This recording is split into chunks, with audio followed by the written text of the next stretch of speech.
তসলিমা নাসরিন সরব সোশ্যাল মিডিয়ায় পোস্ট করেছেন। তসলিমা নাসরিন ময়মনসিংহে এই হিন্দু যুবককে নির্মমভাবে খুনের ঘটনায় বলছেন যেভাবে ওখানে নির্যাতন করা হচ্ছে, নির্মমভাবে খুন করা হচ্ছে, একজনকে গাছে মেরে গাছে ঝুলিয়ে জ্যান্ত আগুন ধরিয়ে দেওয়া হলো।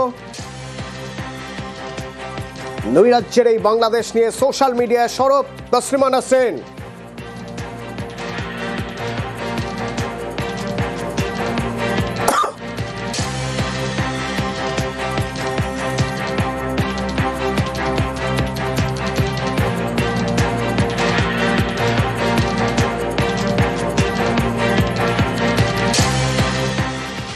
শুধুই ভারত বিদ্বেষ, ভারতের সঙ্গে ন্যূনতম সম্পর্ক আছে এমন কোনো কিছুকেই এই উন্মত্ত মানুষগুলো তারা মেনে নিতে পারছেন না। বিশ্বকবি, সারা পৃথিবীর মানুষ যাকে স্বীকৃতি দিয়েছে, তিনি ভারতীয় বলে তাকে অস্বীকার করতে হবে, তার সব কিছু গুড়িয়ে শেষ করে দিতে হবে। ছায়ানট, সেই 1961 সাল থেকে একটি সংস্থা, যে ছায়ানট বাংলাদেশের ঐতিহ্য বলা হয়।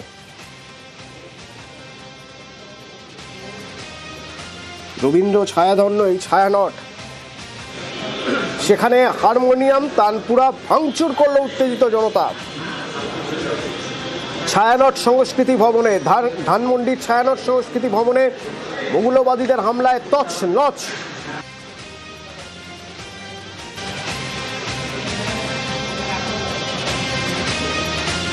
যথেষ্ট ভাঙচুর হয়েছে, আমাদের প্রচুর বই, দুষ্প্রাপ্য বই ইত্যাদি হয়তো গেছে। আমরা এই মুহূর্তে এতটাই বিচলিত আছি এবং আমরা ভীষণভাবে চাইছি যেটা সুষ্ঠু তদন্ত হোক এবং এই হামলার নিন্দা জানাচ্ছি।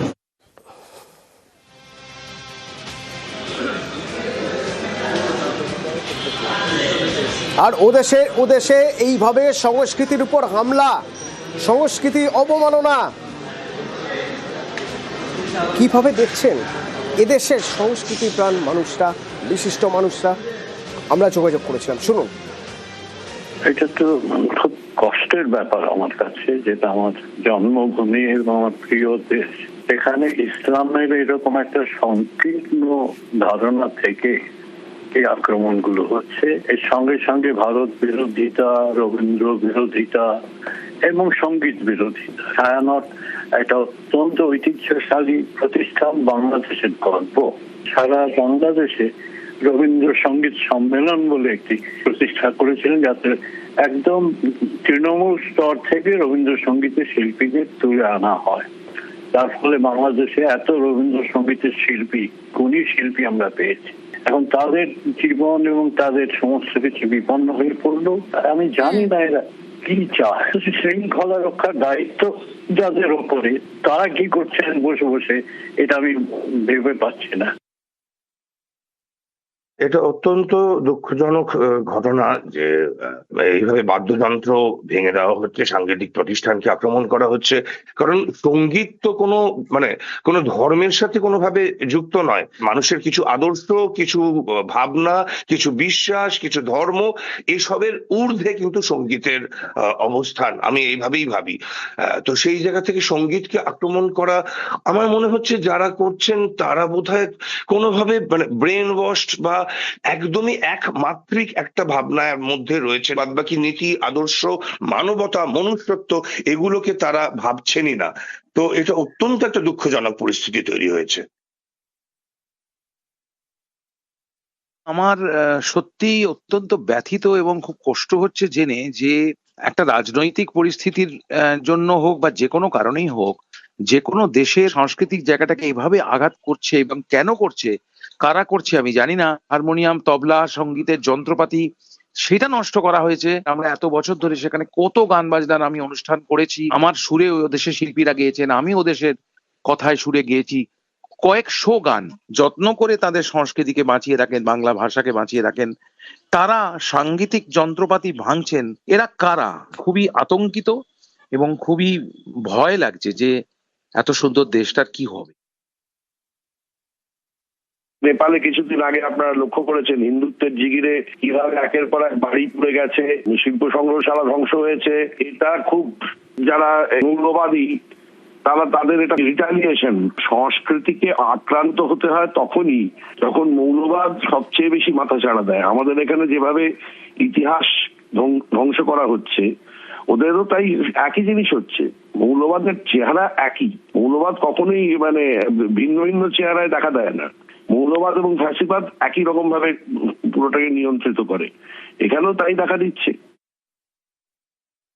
খুবই বেদনাদায়ক একটা পরিস্থিতি, বিশেষ করে ছায়ানটের বাড়ির উপর যে আক্রমণ, আমিও দেখেছি ওই হারমোনিয়াম ভেঙে ফেলার দৃশ্যটা। সত্যি সত্যি সেটা এসে খুব বুকে বাজছে। অনেক বন্ধু বান্ধব থাকে বাংলাদেশে, শুভবুদ্ধি সম্পন্ন অসংখ্য মানুষ, ও তাদের জন্য দুশ্চিন্তা সবসময় রয়ে যাচ্ছে।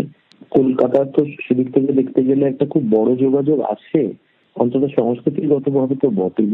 ফলে সেখানে যদি হারমোনিয়াম বা বাদ্যযন্ত্র ভাঙা হয়, তো তার আওয়াজ কিন্তু আমার কলকাতায় এসে পৌঁছয়। এই মুহূর্তে বাংলাদেশের যা পরিস্থিতি, তার সঙ্গে পশ্চিমবঙ্গের তুলনা করছেন বিজেপি নেতা অমিত মালব্য। জানিয়ে বিতর্ক সোশ্যাল মিডিয়ায়।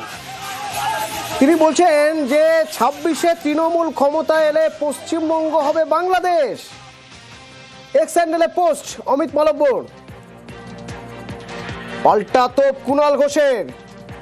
এই ধরনের মন্তব্যের জন্য কেন্দ্রীয় সরকার ব্যবস্থা নিক, আর্জি জানাচ্ছেন কুণাল ঘোষ।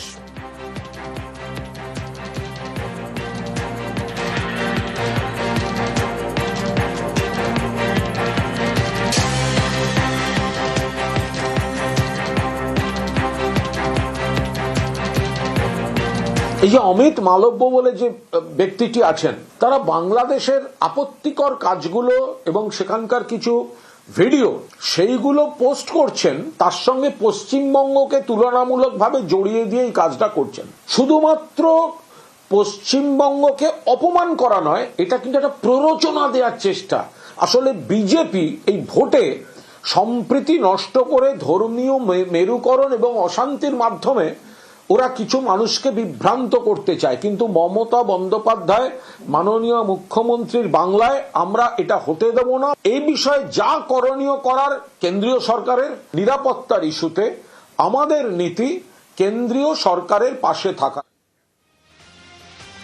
বাংলাদেশ আর আমাদের রাজ্য প্রায় 2000 কিলোমিটারের মতো স্থল সীমান্ত শেয়ার করে। যখন ওপারে অসমস্যা হচ্ছে, তখন সীমান্তে কি অবস্থা? পেট্রাপোল সীমান্তের ছবি একবার দেখুন।